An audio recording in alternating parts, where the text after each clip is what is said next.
Assalamualaikum warahmatullahi wabarakatuh. Perkenalkan, nama saya Ahmad Maulana Sapari dan video ini untuk memenuhi tugas dari Fikih Muamalah Prodi Ekonomi Syariah IAIN Palangkaraya.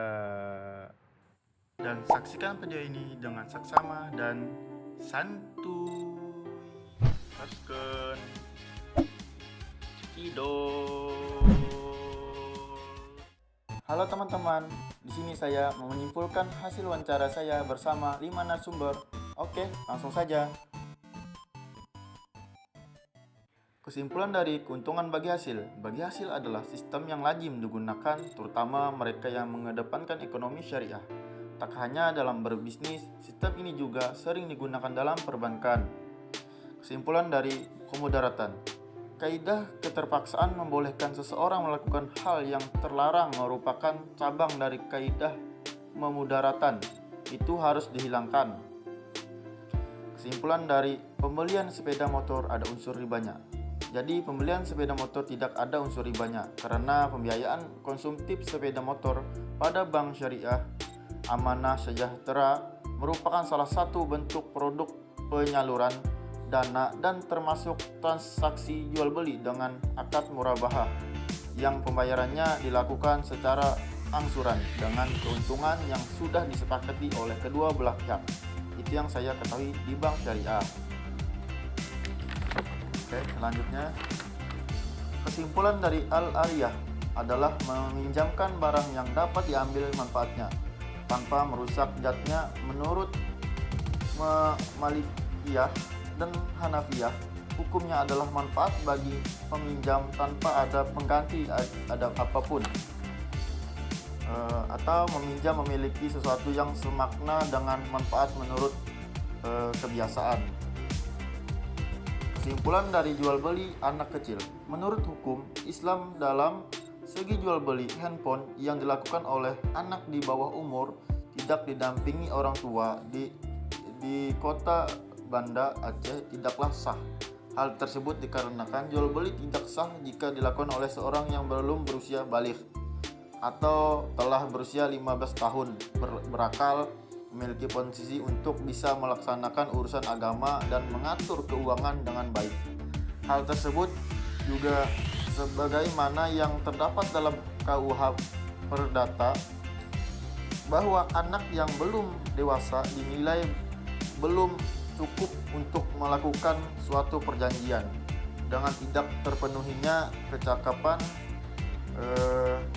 bertindak, maka dapat berakibat perjanjian dibatalkan. Oke, selanjutnya kesimpulan selanjutnya. Kesimpulan dari murabahah merupakan salah satu pembiayaan jual beli yang dilakukan lembaga keuangan syariah kepada nasabah. Pembiayaan murabahah yang disalurkan kepada nasabah memiliki dua fungsi, yaitu untuk kebutuhan konsumtif dan kebutuhan produktif. Dalam praktiknya, untuk peningkatan ekonomi masyarakat, pihak lembaga menyalurkan kepada nasabah yang memiliki kebutuhan produktif dan mampu meningkatkan ekonomi nasabah. Kesimpulan dari khiyar majelis, yaitu hak pilih dari kedua belah pihak yang berakat untuk membatalkan akad selama keduanya masih berada dalam satu majelis akad di ruangan toko dan belum berpisah badan. Kesimpulan dari kontrak jual beli yang dilakukan baik secara konvensional maupun secara elektronik mempunyai keabsahan yang sama sepanjang dapat dibuktikan memenuhi ketentuan dalam pasal 1320 BW. Meskipun kedua kontrak ini memiliki media yang berbeda, kontrak jual beli konvensional dapat dijadikan tolak ukur dari kontrak jual beli elektronik. Karena kontrak jual beli melalui transaksi elektronik merupakan perluasan dari kontrak jual beli konvensional.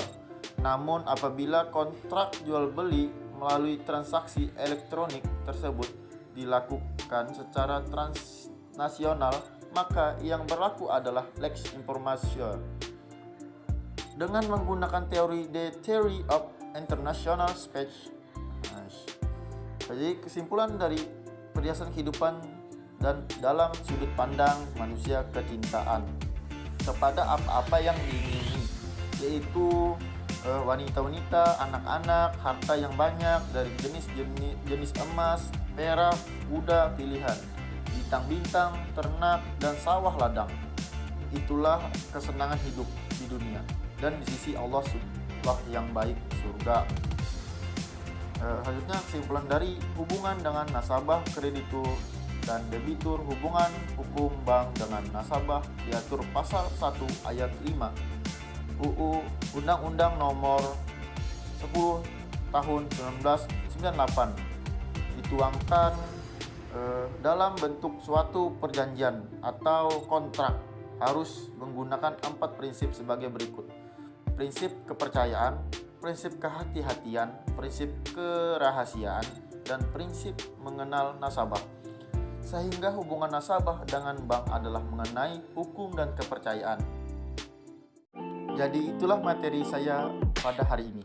Sebelum saya mengakhiri video ini, saya ingin kembali mengingatkan pentingnya belajar fikih muamalah atau belajar soal agama Islam. Dengan mempelajarinya, diharapkan akan tercipta kecintaan terhadap agama Islam. Dan saya tutup dengan kata-kata, yaitu jangan tanya apa yang bisa Anda lakukan kepada orang lain, tapi bertanyalah apa yang bisa kamu lakukan untuk diri sendiri. Oke, see you next time. Wassalamualaikum warahmatullahi wabarakatuh.